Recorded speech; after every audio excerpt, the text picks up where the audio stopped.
Has your mother ever done something so hurtful that you cannot forgive her? When I was about 16, my mother threw me out for the better part of a month. She was a strong, amazing person, but she was also deeply flawed thanks to a difficult life. One day, she backed me up against a wall and had her fist raised to hit me. I told her the last time that she hit me that I was never going to let anyone do it again without fighting back. She swung, I shoved. Hard. We were in a small hallway, about 4 feet wide. She hit the cabinet on the other side and lost her balance. She kept her feet, in part because I helped catch her. I hadn't intended to hurt her, but after years of bullying, I'd started self-defense classes, and drilled in instincts that don't care who's coming at you. She shoved my hands away, stared at me with utter contempt, and said, "You are exactly like your father." My soul shattered for a second, and I started to cry. I'd never defended myself against anyone before. I genuinely didn't know my own strength, and she had no business laying a hand on me. I had a right to defend myself from her. "No, I'm not," I told her back. "You're still standing. You came at me. If anyone here is like him, it's you. You are never going to hurt me again." My retort cut her deeper than my self-defense had. "Get the F out. Go live with your idiot boyfriend." She met my best friend, Ben, and his parents. I packed a bag of clothes, and my school books, and started walking. She demanded to know where I thought I was going. I didn't answer. I just kept walking. She tried to follow me in her car, but we lived in a wooded area and I knew the woods well. I got away and got to a local friend's house. I stayed with his family the first night, then his mom dropped me off at Ben's. His parents took me in like their own. I cooked, cleaned and took care of them and their son like I was their live-in housekeeper. It took a few weeks for mom to track me down. I was safe, I was happy, I was hidden. But school started up, and mom found me. She came to the door with a deputy, to do a wellness check. Years later, Ben's mom told me that they threatened to arrest both parents for kidnapping, throw Ben in juvie, and a list of other horrible stuff if I didn't agree to go back. All I knew was his mom told me I had to go back but I could still visit. I rode with the deputy, not mom. He wanted to talk to me. I told him my side, that I didn't run away, I was thrown out, that my mother was abusive. If she tries to hit you again, let her, then call us. You'll have bruises, proof of the fight. Don't defend yourself unless she's really coming at you. Call us, we'll get you away. It never had to happen. My mother had realized her control over me was damaged, that I was perfectly content living on the streets rather than under her roof. But the words, "You're just like your father," still ring in my ears. I'm nothing like him, but now there's always a fear that I am. Parents, what did your child do that was so despicable that you will never forgive them? I regret giving birth to this devil every day. This Saturday, my son will have been sober for 18 months. He got his GED this year, and he starts at community college at the end of August. He finally has a job that I didn't get for him. Soon he will be moving into his own apartment, and he hasn't missed a single appointment with his therapist. He has done everything you would expect of a precocious 17-year-old who hit a rough patch after meeting with a particularly bad influence. He is 29. His mother and I gave him every opportunity we could. I don't expect any praise for that, because, unlike my son, I don't expect praise for doing what you're supposed to. She and I worked hard to give him a loving, stable, comfortable, supportive home. We were involved in his school, we introduced him to music and sports and culture, we fed him healthy meals, and we played with him. He started shoplifting at 15. The first time we caught him, we bodily dragged him back to the store, made him return the copy of Grand Theft Auto and apologize, and offered to pay for any damages. The second time we caught him, we did the same thing. The third time, we started going to family therapy. Therapy seemed to go well, and after a few sessions, the therapist asked for a few one-on-one meetings with him. After 2 of those, the police came knocking on our door, because the little brat had concocted some story about how we were a religious cult who attacked him at breakfast every Saturday, and the dumb therapist actually believed him. Rational heads prevailed, we fired that therapist, and he went through 6 more in as many months, until eventually, we couldn't find anyone who would take him as a patient. By 16, he was drinking. Then we found grass in his bedroom and in our bedroom. He started leaving needles and glass where he knew we'd eventually find them, just to mess with us. I know this because he said so, in those exact words. He had his first intervention and first trip to rehab that year, and his first relapse.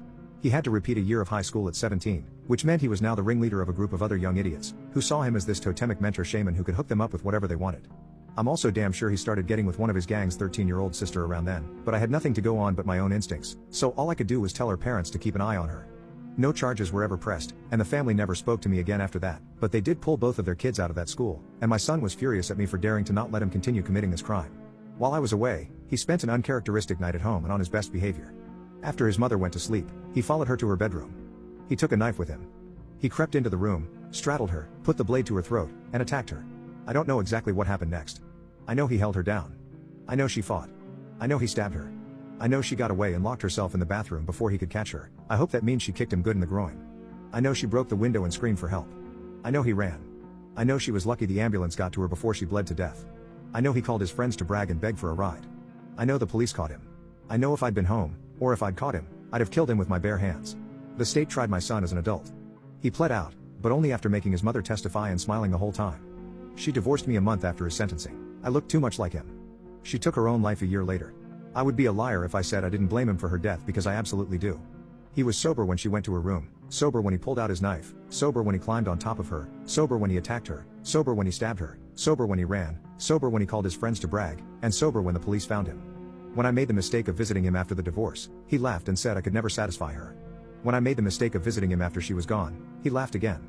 I should have killed him right there. It is to my eternal shame that I did not. They let him out after serving 3 years. He spent the next 6 years on the streets, in and out of rehab, on and off other people's couches, and would grace me every 6 months or so with a phone call demanding money. Eventually, I refused to talk to him unless it was to drive him back to rehab, and I stopped completely after he stole my wallet. 2 years ago, he came to my house with his aunt in tow and crocodile tears in his eyes. He pretended to apologize. I slammed the door. His aunt barges in to try to shame me into forgiving the man who attacked my wife, caused her death, and laughed about it. He slashed my tires, threw a brick through a window, and drove off in her car. His aunt had no idea that he'd taken our keys, or that he'd been armed the whole time. She blamed me. He guilted her into letting him stay with her, went to rehab and relapsed, then went again, and here we are. My son has pretended to reform before. He has even convinced himself once or twice. But he always backslides, always relapses, always finds new ways to disappoint, and always hurts other people for his own short-sighted benefit. His aunt is already at the stage where she is pretending she must have forgotten where she put some knick-knack or piece of jewelry and has already told me to F off after I've warned her of what my son can, will, and has done before, and what he will do again now that he thinks she is weak. When he messes up again, when he hurts someone else with his ceaseless BS, I will not be there to pick up after him. I am through with him. I am through with his aunt. I cannot talk to her without being overcome with rage and shame as I see the stupid hope I used to have that my son would ever amount to anything, and that I do not need any more disappointment and failure in my life. I am not proud of my son. I am sorry for inflicting him upon the world. It's the most unexpected search you found in your spouse's browser history. 4:34 p.m. How to stop husband from cheating. I had only clicked on the history tab to delete the last thing I'd searched for when I noticed the entry. Hurriedly, I finished sipping up my fly and stared at it in bewilderment. Amy and I had been almost too careful. We had never so much as looked at one another in my wife's presence, let alone done anything that could have raised suspicion. There was no way she could have known what was going on, even if she had looked through my phone. With a heavy heart, I'd forced myself to delete any incriminating photos Amy sent me after I was done with them, and we had a strict call-only policy. Amy was our latest hire, and aside from being great at her job, she excelled in garnering male attention. Everyone loved her. She was strikingly beautiful and uninhibited to the point where her energy felt almost carnal, sending all morals and restraints out the window. I tried to ignore her at first, even finding excuses to go home early, but eventually, her charming giggle got the better of me too. 4:37 p.m. How much does divorce cost? Droplets of sweat sprang out on my forehead. What? Was my wife planning to divorce me? But why? There was no way she knew about Amy and me. Was there someone else? Was she planning to accuse me of infidelity, all while going at it with some lover boy she'd met at her yoga class? 4:39 p.m. Why do humans feel emotions? I pursed my lips. If by some miracle my wife did know about the affair, I couldn't imagine the way she must have been feeling.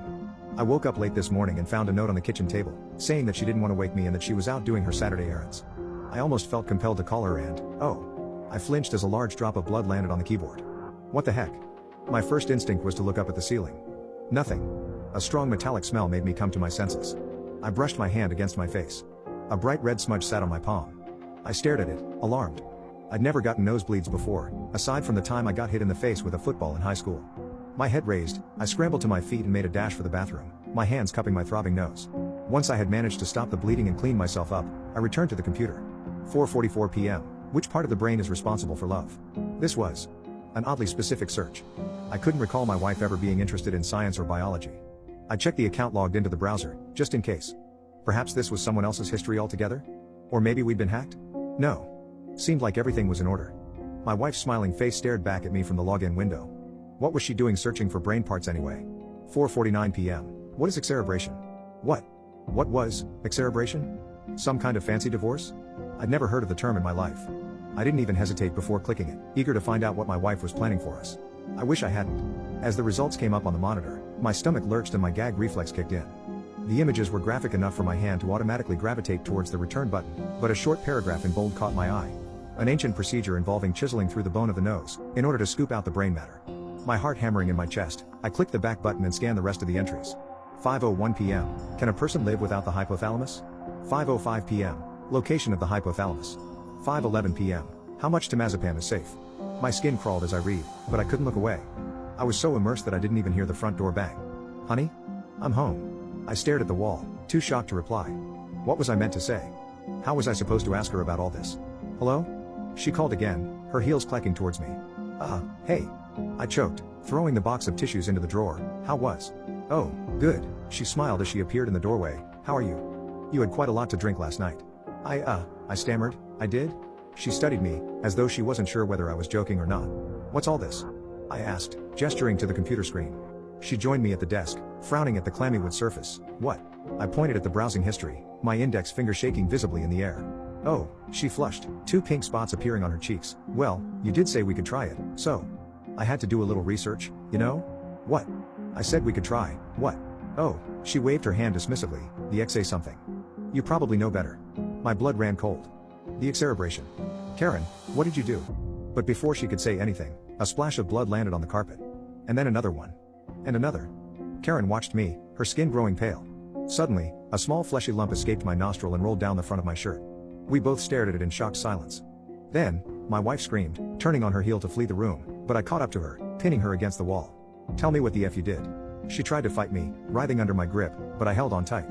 Blood was streaming into my mouth and down my chin, staining both of our clothes. How can you not remember? She screeched, trying to elbow me in the ribs. Don't you remember what you did?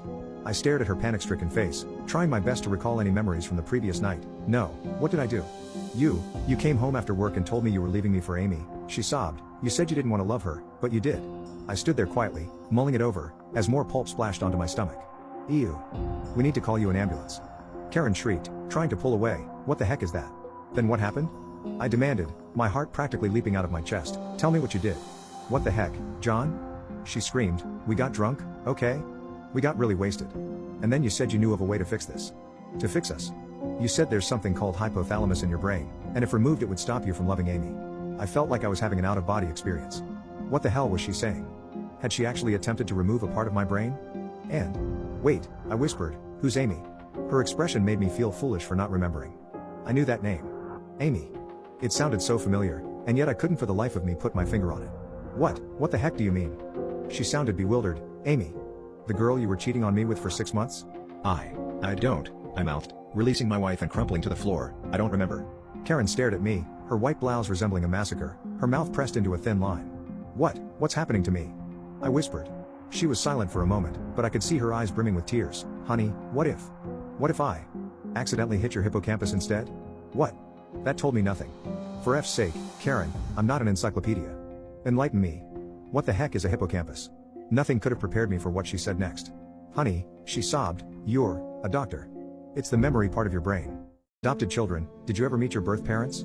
I was born when my biological mother was only 14 years old, and she made the difficult decision to give me up for adoption. My adoptive parents were open with me about my origins, and I even had a letter from my birth mother that she had asked them to give to me when they felt it was appropriate. Reading that letter always felt surreal, knowing that it was written by a young girl who was apologizing for not being able to be my mother and hoping that I was happy. She had mentioned that she was open to having contact with me, but when we moved for my adoptive dad's job when I was 11, it seemed impossible to find her. Until I moved back to my birthplace. One day I went to a new restaurant in the area and sure enough, my birth mom was waiting tables. I instantly knew it was her, but I didn't know how to approach her. I didn't know if I should approach her. I started going to this restaurant regularly. We talked occasionally, and she was always warm and genuine. Sometimes, when she'd call me honey or uses another term of endearment, I could barely hold back the urge to just tell her who I was, but nerves always got the better of me. This went on for over 3 months. Then one day, I woke up and decided it was time to finally reveal myself.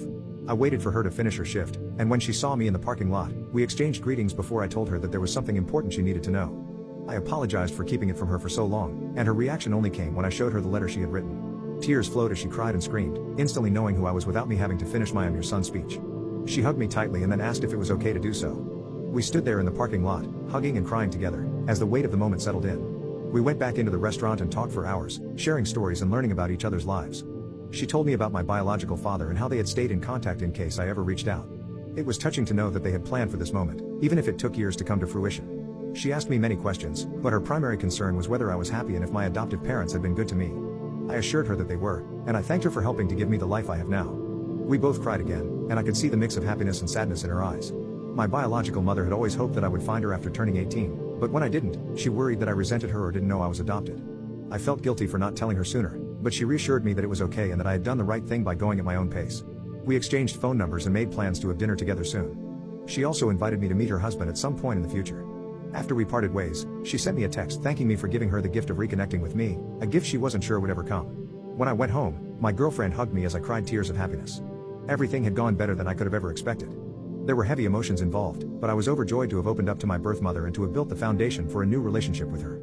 Someone lived in my house for months without my knowledge. I go to school in a big city that is one of the least safe cities in the US. I chose this school for nursing and definitely not for the location. I live in a row house off campus with 4 other girls. 3 floors, plus a basement which was padlocked by the owners. Understandable, we would definitely have parties down there to avoid immediate cleanup. Cheaper and nicer than dorms, or so we thought. I guess you get what you pay for. We are all girls and sophomores in college. As you would guess, we go out and drink, then come back and do things we don't remember. The house was a great, amazing location for school and work. It was not expensive and in good condition. I had never lived with that many people before, just one roommate, so before we definitely knew if one of us had misplaced or changed something. I started to notice my snacks were either half gone or completely gone. I was getting annoyed, but in a house of many people, it's too much work to go figure out who ate what, so I ignored it. Slowly, as girls do, we started making comments about someone eating our food but passive-aggressively. We all just let it go, cause who wants a whole house fight? I work until about 11 in the NICU and get home at about 11:30 mostly on weeknights. I started to notice pans left out or snack wrappers around.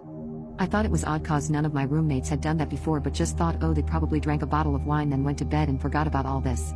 Again, my roommate started making comments. This time we started to ask because it was getting annoying. All our food is gone and things were left. I knew it was one of them, but who wants to admit they ate someone else's snacks in college? Snacks are a high commodity. We chalked it up to the girl who always smokes and eats her weight in food. She swore it wasn't her. This went on for about 2 months. It got more obvious someone was clearly taking everyone's food. Definitely the girl that always smokes and eats her whole snack pantry in a night. I wish it was her. One night at work, I was about to get off, but a situation happened and I didn't end up leaving until 12:30. I took the bus home. I got home and was about to collapse. I wanted to go to bed ASAP. I walked in the front door, and the stairs are directly in front of me. You can also see down the side of the kitchen.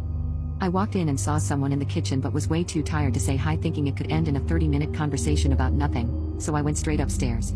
When I got to the second floor, I noticed all my roommates' doors were closed, which always means they are all either in their room for the night or asleep. I got a weird feeling, just something that made it click.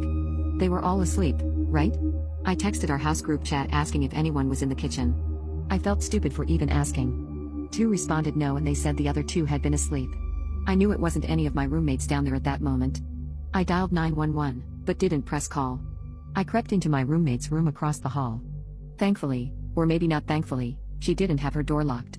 I whispered to her that I think someone is in the house. She gave me the widest eyes ever and almost looked like she was going to cry. She didn't suspect anything like I had. She mouthed to make the call. The whole time we were dead silent, we didn't hear really anything at all. I was starting to think I was seeing things after such a long day at work and was regretting that I dialed, thinking I'm going to look like an idiot when they show up, and I was just overtired and dreaming. We explained what was going on, and they said they will send someone as soon as possible. And that actually does mean right away, since it is a big and dangerous city. The police showed up and I didn't even want to go downstairs, but the operator confirmed it was them, so I did. But the whole time I could swear the operator could hear my heart beating. The police come in and look around. I'm thinking, oh god, I look so dumb. They ask if there are any other floors. We tell them technically the basement, but it's padlocked, so really no. They checked the basement just in case, and they were right. A man had been living in the padlocked basement. The lock was pulled off the hinges and propped against the wall. We never looked at that though, we rarely went out back. The guy had taken a comforter of one of my roommates out of the hall closet, and had a mattress from God knows where. Well, he was the one moving and eating all of our stuff. He would come out in the middle of the night and do it. He started getting more comfortable. I don't know if he was substanced out and forgot to clean his tracks or if he didn't really care. We never slept with our individual doors locked, and that's what freaks me out most. He had access to any one of us at any moment, and we had no idea. When he was getting arrested, I was the only one to go down and look. I don't know why I did. I wish I didn't. What did your spouse do that was so embarrassing, you never wanted to be seen in public with them again? He threw a steak at my boss's window. I had just gotten a brand new job that I was really excited about. So I was delighted when my boss, whom I had been trying to establish a rapport with, invited me and my husband to her home for dinner. Well, primarily delighted. My husband is sweet, but he has a history of doing really dumb stuff. Because of this, I was worried about him coming along. By the time the day of the dinner arrived, I had become so anxious about it that I actually floated the idea to my boss that I wasn't sure if he would be able to make it. She was clearly taken aback and responded, oh no. I really hope he can. I have a dinner for 3 all ready to go. Upon seeing her dismay, I assured her that I was sure he would find a way to be there. Well, we made it over to her apartment on time and things actually started out really, really well. It was actually just the 3 of us, which surprised me somewhat but made me a little less concerned about my husband, as crowds really tend to bring out his unpredictability. I had just started to finally relax and was a couple of bites into a deliciously cooked steak when things took a horrible turn. My boss had just stepped into the kitchen to check on dessert when I noticed something odd out of the corner of my eye. It was one of those things where you know something strange is happening in your peripheral, but you're not sure what.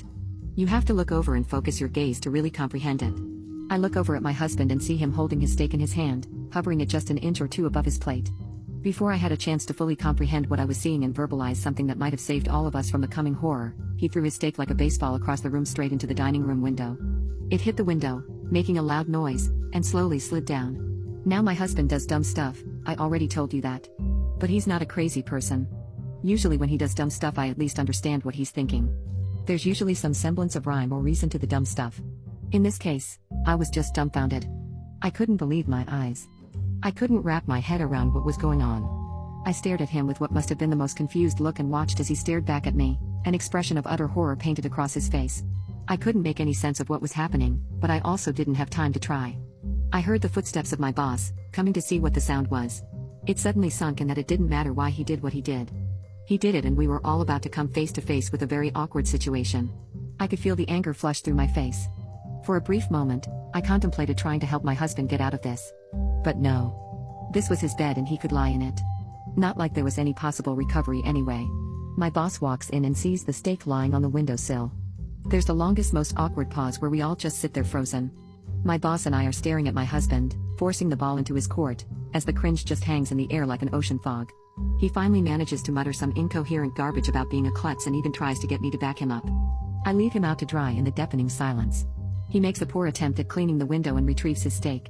Mercifully, my boss asks me a question about work and we both dive eagerly into the conversation. We all resume the rest of the evening pretending that he isn't there, a sort of unspoken agreement by all that this is the only way to move forward. As soon as we got to the car, my husband turned into a nervous chatterbox trying to explain himself. Turns out the guy didn't like the way his steak was cooked and thought the window was open. My husband, ladies and gentlemen, tried to chuck his steak out a 3-story window. He thought that was a reasonable solution to being served an undercooked steak. A year or so later my boss hosted a Christmas party for the company at her newly built home. My best friend Jenny was my +1. People who've had stalkers, what's it like? Like most freshmen, I live in the dorms at a state party school. I opted out of the good school I got into. I guess I had a little steam to blow off after graduating from a military boarding school. Plus, after a sports injury, I didn't exactly have any specific plan for life that went past Saturday night, if you know what I mean. A good buddy from military school, Bill, went to the same college and lived a few floors below in the same dorm as me. So of course we were getting the party started before my parents' exhaust fumes had even evaporated from the parking lot. For the most part, the first month or so of college was pretty much like that, normal. I went to most of my classes, partied just about every night, chased girls around, and that was enough for the moment. But things began to change one night sometime in mid-September, and college for me would never be normal again. My dorm phone rings in the middle of the night. Hello? On the other end, I can only really describe the voice as the kind you picture when you think about a computer talking. Kinda like the early model car GPSs. Hi Gary, how are you today? Not fully awake, I'm just confused at this point. Who is this? He repeats, hi Gary, how are you today? It becomes clear I'm being messed with, so I hang up and chuckle. I pass back out. I end up forgetting about the call for a few days and never mentioning it to Bill or anyone else. About a week later, I get another call around the same time of night. Hi Gary, I'm watching you. Nice, very cliche. Seriously Bill, how are you not knee deep in Everclear or a Tri-Delt at this hour? Enough already, Kate is going to start getting pissed. I hang up. I casually confront my oh-so-clever amigo at breakfast the next morning, purposely not trying to bite too hard to give him a payoff that might incentivize continued calls. I also wasn't 100% it was actually him and not another one of my friends. He gives a genuinely confused response. Whatever. So a couple of days after second call I come home and see I had multiple messages on my answering machine. Message 1, hi Gary, I'm watching you. Message 2, I thought I asked you to answer my calls, Gary. Message 3, where might you be on a Tuesday night, Gary? Okay, so one of my friends is clearly being a jerk or bored enough to really push for a reaction here.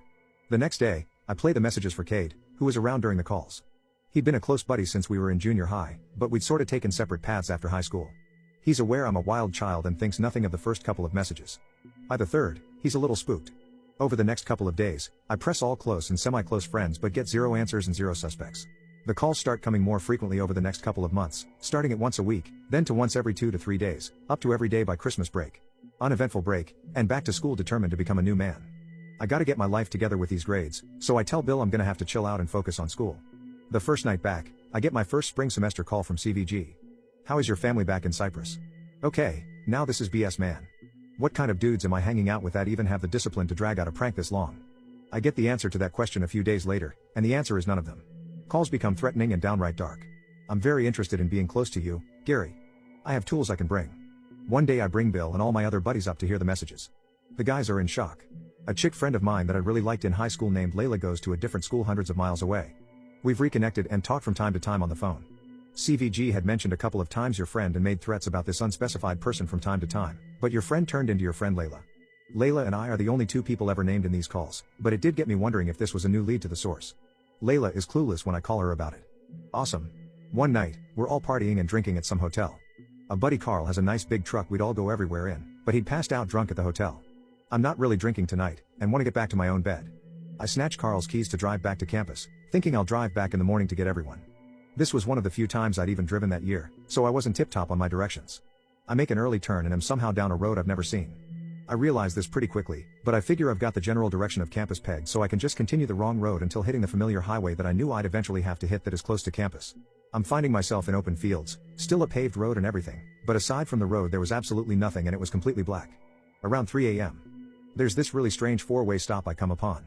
Strange because I'm probably the fourth person in a year to drive on that road.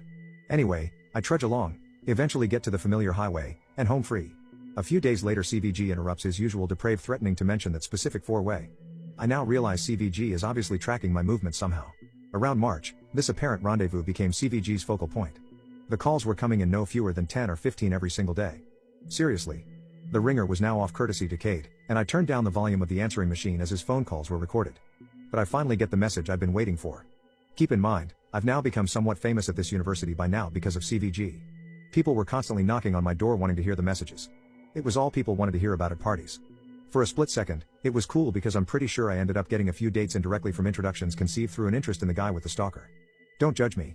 Moving right along, the day, time, and location are set. We will meet in front of Coleman Hall at midnight Wednesday, April 27th, and we will take our friendship to the next level. Of course, everyone wants to be part of this juicy story, and there's a pretty ridiculous amount of testosterone floating around the dorm on game day. This was a real-life creepster and a legit horror story unfolding before their very eyes, and groupthink will subvert caution if properly motivated. These guys are ready to defend me with their lives, just ask them. So while these monkeys are getting all hopped up on Mountain Dew, I stay home that afternoon wondering what the FCK I was going to do at midnight. Of course, I was going to go, but dude. I can definitely hold my own in a street fight, but this doesn't feel anything like a street fight or any other kind of fight I'd been in. My home team crowd steadily built up throughout the afternoon and evening, with probably close to 70 or 80 guys grouped up at our dorm's common area. Once the party hour approaches, though, over half of the guys splinter off into other various propositions that probably included more traditional fun like beer and sorority girls. I'm left with about a 15 to 20 member platoon. I had decided earlier that I was not going to allow all these knuckleheads to shadow me, but I could definitely use them in case of emergency. I didn't want to risk him spooking out of the meet. So I let them know they will need to stay inside the doors of the common area while I walk out to the meeting spot. The witching hour came, so I leave the crew to begin the longest couple hundred or so paces of my life. My boys can see me through the glass doors, but wouldn't really be able to see much once I get to the Coleman Hall door. About 100 paces out from my spot, I observe two things at the same time. 1. Some kind of small quick movement in front of the patio walkway that goes all the way around the building, and 2. The movement was in a spot along the walkway where the only normally uber bright bulb is out. I'm not exactly sure exactly how I was able to see him, but I suddenly realize someone is crouched behind one of the contiguous cookie cutter bushes outside the patio perimeter against one of the building pillars. In dark clothes and a hoodie, he is a few feet off from the path where I'm supposed to meet him, and positioned to where I really should not have been able to see him, given the pillar blocking any shadow plus the burned out light. In fact, I could have easily walked all the way to the door without ever having noticed someone down there. Nope. I sorta jump mid-step as this happens, and I see him raise up a little thinking I might have seen him. I see him raise up and take a step toward me, and fight or flight hits. I fight. Before I realize what I'm doing, I'm in a dead sprint toward this dude, who I'm guessing sees what I can't yet, which is my platoon busting through the glass doors in hot pursuit. The creepster nopes the FCK out of there, running on the patio alongside Coleman Hall toward the parking lot. I'm really booking it as he right turns on a dime at the edge of the building. I realize I'm moving fast enough to catch him, but everyone else is really far behind. I also realize I'm moving so fast I won't be protected as I turn hard right at the corner of the building. If he stops there, I'm toast. As I turn the corner, I see the van sitting alone in the parking lot in front of me. Its running and brake lights flicker on then off, park into drive, and begins inching forward toward the exit. Homeslice is of course heading for the van, which for some reason sent this whole new level of fear into me. But I can't stop, something keeps me moving forward.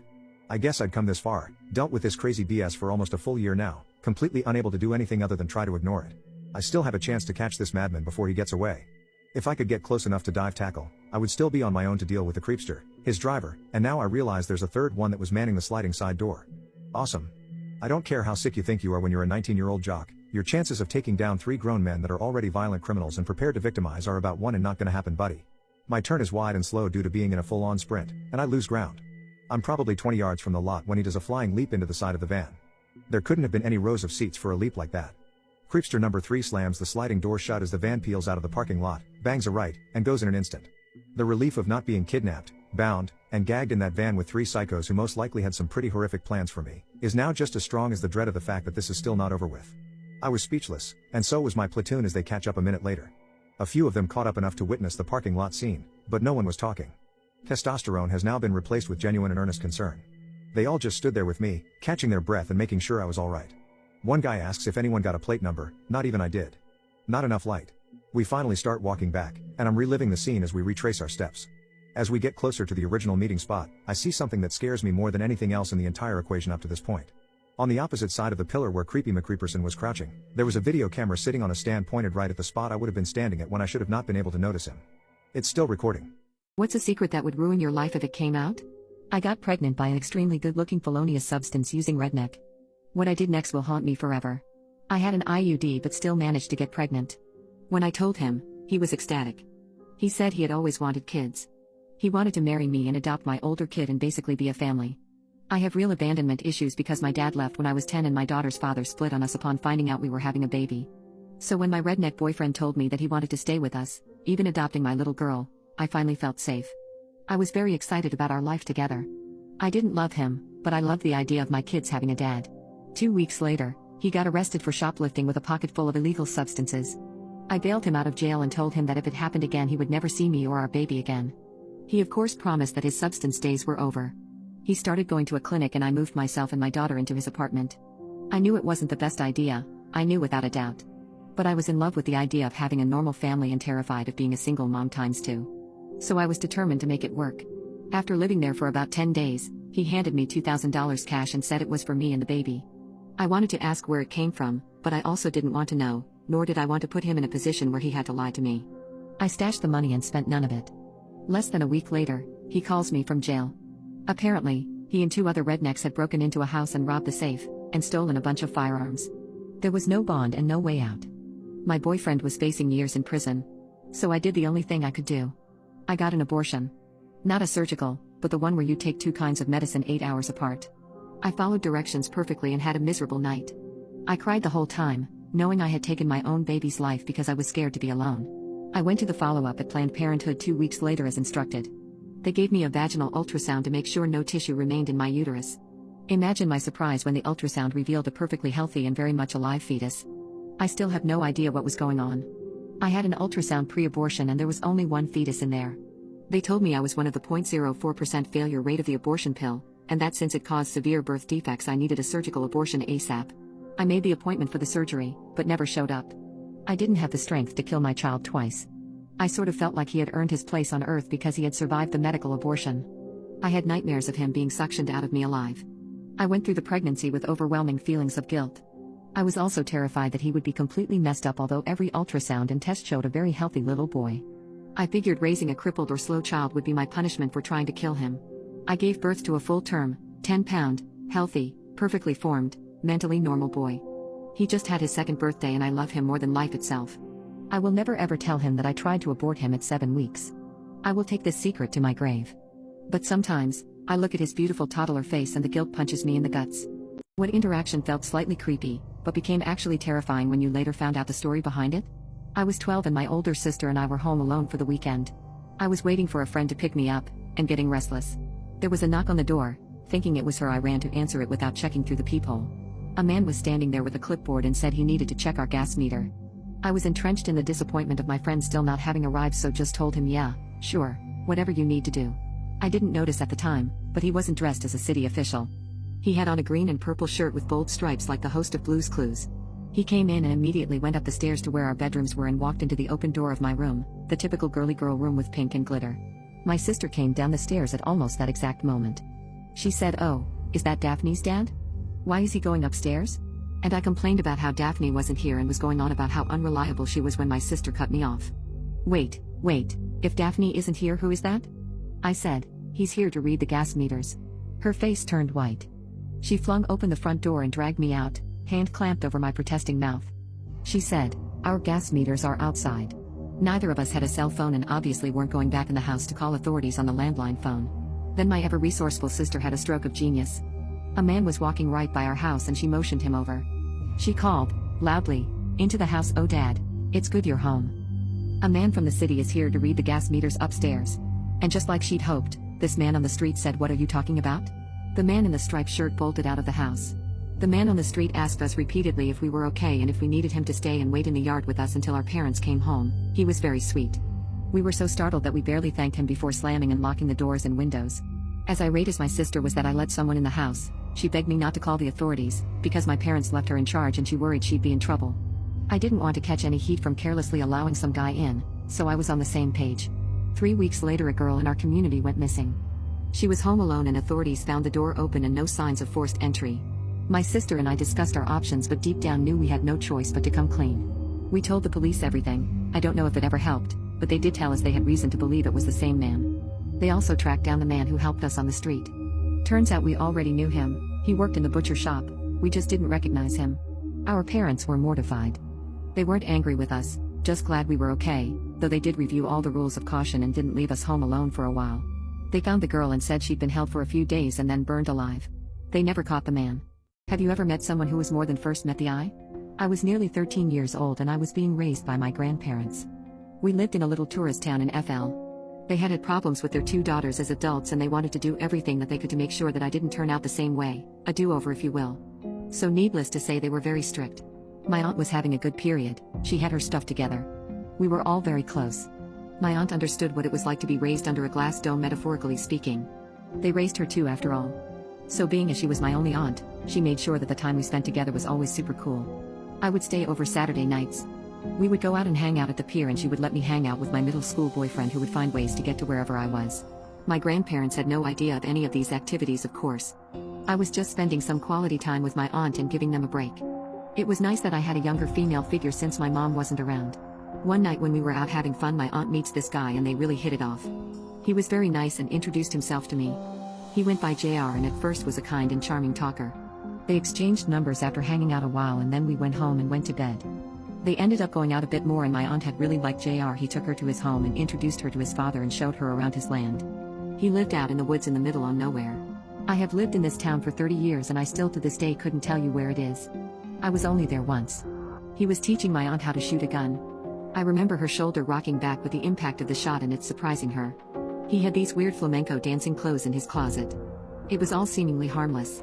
I mean, everyone has their quirks. About 2 weeks later, we were again at the pier out by the payphones talking about what to do that night and what to get for dinner. JR and my aunt were in their late 20s/early 30s and as much as she loved me, I imagine there were times that I got in the way. We were at the pier and he was talking about how he has these painkillers, and then he offered me one.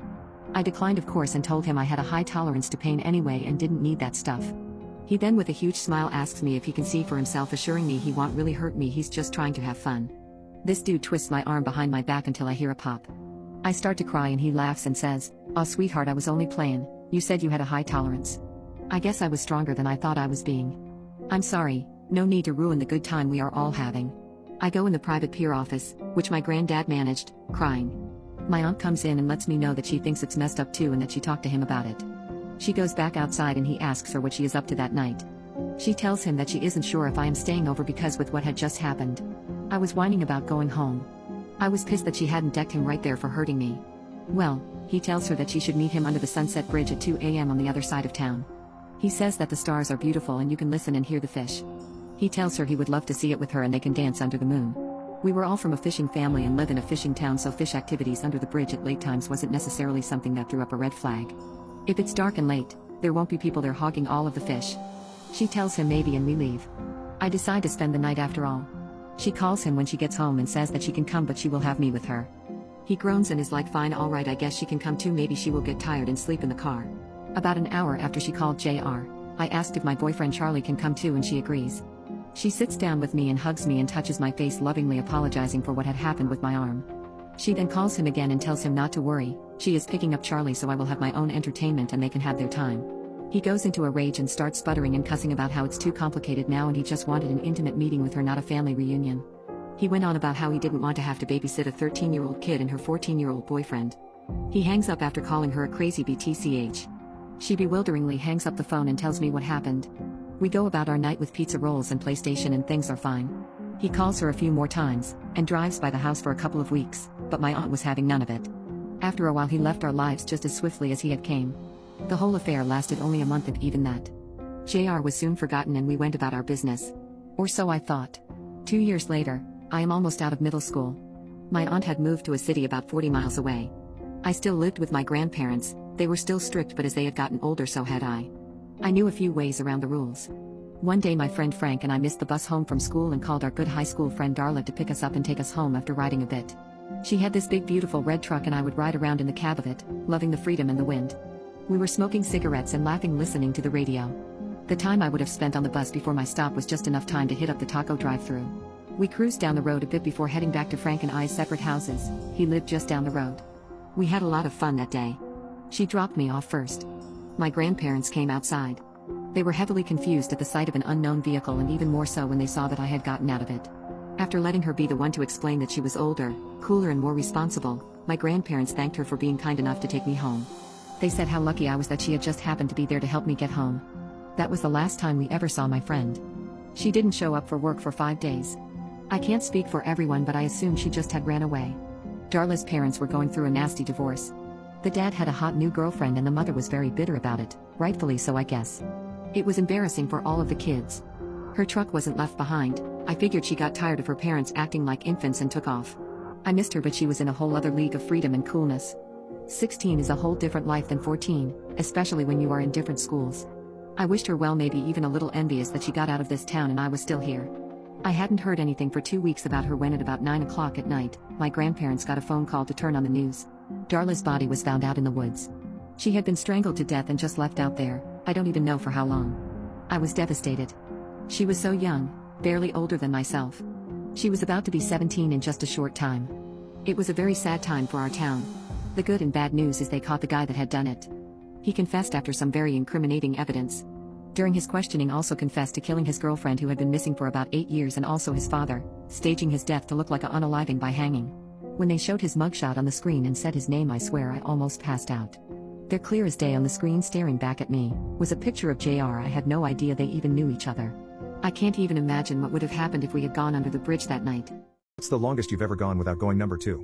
I waited so long, and my insides were so full, that farts were a thing of the past. I needed to eat food, but I couldn't until I removed it. I went into the bathroom and tried every position and type of squat you could imagine. No go. I decided that if this shit wasn't going to come out on its own, that I was going to have to take it out. I went back into the bedroom for supplies. My wife gave me a quizzical look as I grabbed a large container of water-based lubrication and retreated to the bathroom. It had been so long, that I was sure what was about to come would be magnificent. I lubed up my fingers and began my preliminary investigation. I hit a wall immediately. This was not going to be good. Due to my earlier straining, my investigatory finger was surrounded by warm, blood-filled hemorrhoids. Like the poop, they would also have to go. When I say I hit a wall, I mean that I hit a wall. Its girth was tremendous and there was no getting around it. Normally, if you could just grasp both sides you could pull it out, but that wasn't happening here. It was a giant mass, and nothing in my previous yanking experience had prepared me for this. As I began to realize that I would need a new strategy, my probings became too much and the hemorrhoids popped. My right hand was now covered in blood from my finger to my wrist. I stood up and washed my hands for the first time. Another hit of dope might have made this easier, but I figured that as weird and unpleasant as this was, it would be worse if I nodded out in the midst of it. It was time to chip. I had never encountered one this solid. I applied some more lube to my fingers and area and pinched out the first bit. It was like shaping clay. I'm dropping it into the toilet beneath me. My hands are now covered in blood and lube, but the only poop on them is what's beginning to get caked under my fingernails. I had managed to chip off enough to fill the bowl with what a normal healthy person would consider a reasonable sized poop. I washed my hands a second time and lubed up for the third time. I flushed the toilet. I could now push the poop a little bit. There was still very little room in my butt for the poop to move or for any gas. Every time I pushed it, I could hear this weird suction sound happening as the poop clung to my walls and gas pockets shifted around. I went back to chipping. My wife knocked on the door, concerned. I told her not to come in, and then washed my hands again. The chipping was starting to have an effect both on the poop and on me. I could feel it move around inside me now, and I was also beginning to get a bit lightheaded from the hemorrhoidic blood loss. I wasn't sure how much longer I was going to be at this. Then it happened. It shifted and took on a life of its own. I don't know the science behind it, but it shot out of me with an incredible force. It was glorious, the largest poop I have ever made, with bits of rubble that once formed its crown, swimming in water tinged red with my blood. My hands were covered with blood and poop. I washed them dozens of times until the smell was a distant memory. I had been gone for a good half of an hour. It was my first poop in 9 days. Has a stranger ever saved your life? On a busy Friday night, I was bartending with the bar manager and he noticed that we were very low on some bar necessities after the dinner rush. So I was sent out to go to a 24-hour grocery store down the road to pick up the odds and ends that we would require to get us through the weekend. I picked up everything that was asked of me without trouble at the store until I got to the liquor aisle. There were 2 country-looking guys that were probably around my age in the aisle and they were staring at me and whispering to each other in a way that made me uncomfortable, as I assumed they were making comments about me. All pretty innocent so far. Before they could approach me, I grabbed what I needed very quickly and power walked to the self-checkout. I really booked it out of there because when you're a bartender it's kind of like you are on stage and are required to be charming and interact with people that you otherwise absolutely wouldn't be able to tolerate unless you're getting paid to. I get to the self-checkout and hot on my tail are the 2 guys. I'm scanning my stuff and they use the scanning station next to me. I get a better look at them now that they are right next to me. One is taller, muscular, and average looking. The other is shorter and more plump. They both looked dirty and their eyes were completely bloodshot. I was not sure if they were on something or had already been drinking for a while. They continued to stare at me and our eyes awkwardly met, so I did the pleasant, Midwestern thing to do and flashed them a quick half-baked closed-lipped smile to be polite. The taller one starts trying to talk to me. "Hey, looks like you're ready to party, huh?" I replied with something like "yeah, something like that." "It's not for me though." They walk closer to me and ignore their responsibility to scan their items. "Oh, must be for your boyfriend, huh?" I flash the awkward tight-lipped smile again and roll my eyes slightly. Like, this is your hint that I am not interested, fellas. The taller one continues to try to talk to me. "You could come hang out with us tonight, we could show you a real good time if you know what I mean." I reply, "No thanks, I'm good. I have plans already." Well, the tall one starts to get upset that his moves aren't working like he'd hoped and starts using a more threatening tone and moves very close to me. Like 2 inches away, but I ignore him, staying focused on the scanner. I don't think he had showered in a few days by the smell of him. He gets a little louder and says, "I see how it is. You probably only mess with doctors and rich men like that. You think you're too good for us. We can show you that you aren't. We can teach you a lesson." Now, I'm not sure in what context he meant, but it definitely wasn't good. Still not looking at him, I turn away so my body is blocking his view of my purse, which I set on the scanner, to grab my 4-inch pocket knife out and slide it up my jacket sleeve in case I need to protect myself, acting like I am searching for my wallet. I do this, however, in view of the self-scan worker standing at her podium and looking at her with wide eyes, trying to communicate that I do not feel safe and might need help. I turn back to the machine and slide my credit card to pay, while the creepy and hostile guys are practically standing on top of me. The machine malfunctions and starts beeping. The lady worker comes over immediately and the guys standing next to me change their expressions from "I am planning to torture you for a couple of days and toss your body in a creek" to just "your friendly good old country boys making polite conversation over here." They actually tried to act like I knew them and we were friends so the worker wouldn't be alerted to their ill intentions. They tried joking with the worker saying I was stealing something and that's why the machine went off. The worker was definitely not buying it. She was a 6+ foot tall woman with some muscle on her, by the way. I wouldn't mess with her on my best day. She presses a few buttons on the screen, shooting the guys a very unimpressed look when they were trying to act charming, and cancels the order completely. She turns to me and says, "I am sorry for the inconvenience, ma'am. This machine seems to be not working correctly. Why don't you gather your things and I will ring you up at an actual register." She puts her hand on my back and gives me a wide-eyed look like I gave her a minute earlier, letting me know that she sees I am in danger. I pick up my things to follow her to a register that is near the security office. The guys linger around the self-scan, still glaring at me, and eventually complete their purchase, but stand at the exit assuming they are waiting for me. I felt like I would be walking to my death if I made my exit at that moment. The worker keeps a close eye on the guys and scans my items. As she was scanning, she tells me there really wasn't anything wrong with the machine I was using, it just misread my credit card. She said I had a bad feeling about those guys from the moment they walked in and then I saw them getting aggressive towards you. Then I saw you take that knife out and put it up your sleeve getting ready to protect yourself. Our security officer and I are both still going to escort you to your vehicle when you leave. I thought to myself, this woman seriously deserves a raise. I thanked her over and over again and told her what they said to me, and I was getting afraid because I don't know what these guys are capable of. As I'm talking to her, my bar manager calls me to see what's taking so long. I explained what was happening and he was obviously very concerned and ready to come up there himself and kick some butt. By the time I hang up, the guys had given up and walked out to the parking lot. The worker said to give it another few minutes because she had a feeling they may still be in the parking lot waiting for me to walk out and see which vehicle was mine so they could follow me.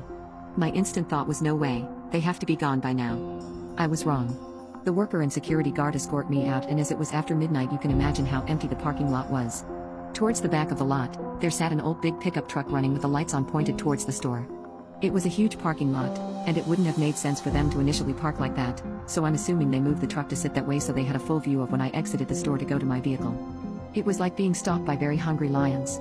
When I unlocked my car and they saw that me, the worker, and the guard were looking directly at them and that I wasn't getting in my car until we watched them leave, they then peeled out of the parking lot. I mean, they seriously did a burnout to establish that they were pissed and trying to intimidate us or something. I thanked the worker and the guard over and over again, as I am certain they had just saved my life or at least saved me from having to live with whatever those guys were planning on doing to me. Needless to say, I do not go late night shopping by myself anymore. Never will again. Have you ever met your soulmate? Did things work out? Jan and I met in college and were instant best friends. We spent all our time together and were briefly lovers, but we never formally dated because both of us were very much into being wild and free and enjoying our youth. We dated other people on and off, but we talked about it and agreed that a committed relationship between the two of us would be an all-or-nothing kind of thing. Since neither of us wanted to give up our hedonistic, promiscuous, irresponsible lifestyle, we made a point of not committing to a relationship. A few years went by that way, and we were very happy. It was a car accident. Her sisters were 16 and 18, and both were killed in the crash. Dead on arrival at the hospital. Jen was utterly, completely devastated. Her father, though, was even more devastated, to the point where he was legitimately willing to let himself starve to death rather than try to go on living. She moved home, out of state, to take care of him. She cut ties with everyone for a while, even me. I didn't see her again for 2 years. She was so different after that. Before the accident, she'd always been the most joyful, exuberant, positive person I'd ever met. After she came back, she was quieter, sadder, maybe wiser. I wanted to be there for her more than I'd ever wanted anything in the world. Not being able to fix things for her, not being able to make it better, that hurt more than anything I could ever remember. I guess that's when I realized how in love with her I was. I told her that I loved her and that I wanted to be there with her, and she told me that she couldn't handle the idea of any kind of emotional connection for a while. Maybe a few years, she said. Maybe never. Maybe she'd never be able to open up emotionally again. She said she needed space from me, particularly from me. She said she needed to figure out what it meant to be alive in a world where her sisters were gone. She asked me to give her time, and I told her that I'd give her anything she wanted. She told me that she'd never been happier than she was when we were together. I told her the same. I told her that I understood, and that's when we made our pact. I was 25 then, and she was 23. We agreed, if she turned 30 and I turned 32, and we both were single, then we'd get married. She moved to Wyoming, to be alone. I moved to Germany, to get as far away from her as I could. We didn't keep in touch at first, but over the next few years, we built up a correspondence. We wrote letters. We emailed now and then. Sometimes we'd mail each other books that we thought the other would like. Years went on, and we became closer and closer. When I turned 30, I half-jokingly brought up our marriage pact. I told her that I had never fallen for anyone else. I couldn't have fallen for anyone else. I always compared every other woman to her, and in my memory she was perfect. She replied that she was still very serious about our agreement and that she'd never fallen in love with anyone else either. I asked her if she thought she had begun to heal, and she said she had, as much as a person could ever heal from something like that. A year later, she told me she'd like us to meet and spend some time together, to see if the spark was still there. It was. She was living in California at that time, and I found a job there. I'd always wanted to live in California anyway. I proposed to her 6 months later, and she smiled and told me that I had to wait another few months, when she'd be turning 30. I thought it was silly, but at that point, things were going so well that a few months didn't seem like they could matter at all. A week after I proposed, she was hit by a drunk driver. She spent 2 days in the ICU before her body gave out. I went to her funeral. I spoke to her father, but I barely remember what we said. I've never spoken to him since. I don't have the willpower to make myself find out how he's doing. I'm in therapy and trying to learn how to have feelings again, other than blank, mindless, miserable rage. I often wonder if this is what it felt like for her. She made progress. She learned to feel again. That thought is what keeps me going. She did it. She'd want me to do it. Have you ever had an experience so heavenly, it made you believe in God? Some poops, you feel relieved. Some poops, you feel good for an hour. Really great poops, you feel good for the rest of the day. This poop, this one transcended all. This was a life-altering poop. My life is divided into 2 halves, before this poop, and after this poop. Almost a year later, I still feel good. I will probably feel good from this poop for as long as I live. In that way, I consider this experience to be a small blessing. After I had knee surgery, I woke up with a voracious appetite, probably due to the muscle loss, and all of the immediate physical therapy during recovery. I was downing protein shakes, eggs, toast, hearty soups, chicken, and fresh fruit. I just wasn't pooping. It might sound crazy, but when you're in that much pain, it's possible to forget about pooping. I hadn't even been into the bathroom very often. Getting out of bed was so much work, that mostly I peed into buckets for my girlfriend to dump. Many days after surgery, I was feeling sick to my stomach. I thought it was from the surgery meds and from laying in bed for so long. I felt a great rumbling in my stomach, and my body presented me with a feeling of great urgency. I knew I'd better get to the bathroom quickly. I called to my girlfriend, who helped me hobble to the bathroom on crutches. Lowering myself to the toilet, balancing on crutches and my one good leg, I had no idea that my life was about to change forever. I have never had a poop be so loud, or explode so violently out of me. 10 seconds of terror, as my bowels evacuated like never before. Blasting poop, water splashing back up onto me, blasts of gas releasing, followed by poop, followed by more gas, and more poop. I felt my stomach getting smaller. I had to brace myself. I felt tremendous amounts of mass moving through my system. For a moment, I never thought it was going to end. I was no longer in control of my fate. I sat there helpless, simply along for the ride. After what seemed like an eternity, deafening silence. It was over. My entire body tingled. I felt lighter. I was covered in sweat, and breathing heavily. I felt high, delirious, in shock and awe. Great waves of increasing euphoria washed over me. Feelings of amazing pleasure I simply cannot describe. I felt as if I was bathing in a golden light of goodness. This was a transcending event. I felt like I had just touched the universe itself. I looked down, in amazement at what lay beneath me. I simply could not believe my eyes. There was a mountain, filling the entire bowl, and reaching several inches up out of the water. It was almost touching my cheeks, and I had to be careful not to let my balls drop down into it. It was unreal. I can't tell you how long I sat there staring. The silence was only broken by my girlfriend yelling through the bathroom door. "Are you okay in there?" She became worried when I didn't respond immediately. I was in disbelief. I knew then that I could not let this moment pass unrecorded, or I would truly regret it for the rest of my life. If I were to describe this poop to others, nobody would believe me. I needed photographic proof. It would be a crime against everything I believe in, and the very universe for me to not take pictures. Finally, I yelled back through the bathroom door. "Jen? Are you there?" "Yes, are you okay?" "I'm fine, I'm beyond fine." "Okay, Jen. Listen very carefully. I need you to get my camera." "What?" "No. Jen, you have to trust me. My camera is on my desk. Put my macro lens on it, and attach my flash. I will not have any part of this. I need you to do this for me. Don't make me hobble out there to get the camera myself." "Are you freaking serious?" "Yes. Either you get my camera, or I'll come out there and get it." "Fine, but only because you are recovering from surgery. I hate you." Still high, and in a very altered state of mind, I managed to get to my feet. I got up on my crutches, and carefully turned around, still trying to come to terms with what I had created. Staring into the bowl, I felt like it was staring back out at me. In comes my girlfriend. Immediately overwhelmed by the smell, she was disgusted by what I was doing and disgusted that she was going along with it. Her eyes accidentally land on the contents of the toilet bowl, and she shrieks. Jen hands me my Nikon DSLR, and runs out of the bathroom, yelling that I am disgusting and that, at this moment, she cannot remember why she loves me. So there I am, delirious, high, adrenaline pumping through my veins, sweating, wearing nothing but my knee immobilizer, camera strap around my neck, balancing on crutches and my one good leg, and trying not to fall over while using thousands of dollars worth of photographic equipment to take a picture of my poop. Getting a good angle was tricky. I felt as if I was having an out-of-body experience, and I couldn't stop laughing. The moment didn't seem real. After taking the best pictures I could given the circumstance, I called for my girlfriend to come back in for my camera. She came back in, plugging her nose and closing her eyes. Honestly, she was a really good sport about the whole thing. I smiled at her as she walked back out of the bathroom. Relaxing onto my crutches, I looked at the mountain of poop for what I knew would be the last time, feeling a mixture of peace and admiration. Delirium had mostly given way to tranquility. I knew I would never see anything like this again, but I had my pictures, and it was time to say goodbye. It was sad, but nothing lasts forever. It did not go easy. No, this poop was a fighter. The amount created a seal around the exit to the toilet, and the water levels started to dangerously rise. I grabbed the lid off the toilet and stopped the water flow. While on crutches, I had to fight with the plunger and knock the mount aside so it could begin to exit. Slowly, it began to drain out, bit by bit. All in all, it took about 5 flushes for it all to go down. I managed to get up again and cripple my way back to the bedroom, grinning and laughing. I still felt wonderful, and I wanted to tell the entire world. My girlfriend gave me a dirty look as I walked in. After she helped me get back in bed, propped my leg back up with the ice cuff, and got me a drink, I had her bring my laptop and my memory card. Drinking another protein shake, I anxiously downloaded the photos. What if, in my altered state of mind, they were out of focus, or blurry? I would never forgive myself. Soon, as the photos were downloaded one by one, my fears were quieted. They were beautiful, well, as beautiful as something of this nature can be. I immediately got to work. Cropping, sharpening, rotating, getting the color and white balance just right.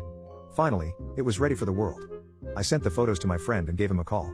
He was repulsed, but amazed. Jen left the room while we discussed what I had just experienced. If you have ever tried to photograph your poop, you would know how hard it is to get a good picture. There is really no sense of scale when you point a camera into a toilet bowl. Anytime you take a picture, the poop in the photo looks far smaller than it is in real life. You also need to understand that what you see is only the tip of the iceberg, per se. The entire caved out area of the toilet was full, with a mountain of more poop sitting on top of it, several inches high. I've tried to relay these feelings to many people, but so far, I don't think anyone has ever truly understood. I don't think you can understand until you've been there, losing over 10 pounds of poop in 10 seconds. To say it was at least equal in size to a football is not an exaggeration. The euphoria one feels, you really have to experience it. Someday, I hope to find someone who has been through a similar experience. Somebody is bound to understand me, one day. Looking back, I can remember the tranquility I felt, the elation, and I can't help but smile. I still feel relief, even after all this time. Best poop ever.